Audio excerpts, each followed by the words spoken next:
Hello সবাইকে, আমি মন আমার নতুন একটা মিনি ব্লগে সবাইকে জানাই ওয়েলকাম। তো আজ তোমাদের সঙ্গে শেয়ার করব একটা দাদা ভাইয়ের বার্থডে ভিডিও।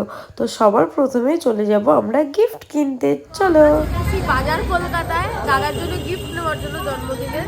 তো কি আর প্রায় সবাই চলে এসেছে, আর কিছুজন বাকি আছে। একসঙ্গে বাজার কলকাতায় গিয়ে গিফট পছন্দ করে গিফট নিয়ে তোমাদের সঙ্গে আবার শেয়ার করবো। তো চলো ভেতরে যাওয়া যায়।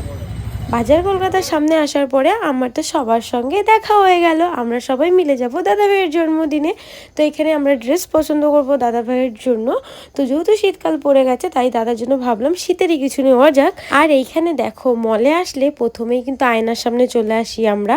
তো আমরা এখানে তিনজনে একটু ঢং করে নিলাম, তারপরে কিন্তু দাদার জন্য এই হুডিটা আমরা পছন্দ করলাম। এটা হলো দাদা ভাইয়ের বাড়ি যাওয়ার সময় একটা রাস্তা, ভীষণই সুন্দর। তো আমরা না মলের মধ্যে অনেক ছবি তুলেছিলাম, সেটাই শেয়ার করলাম। আর এই ভিডিওটা আরও একটা পার্ট আসছে খুব তাড়াতাড়ি।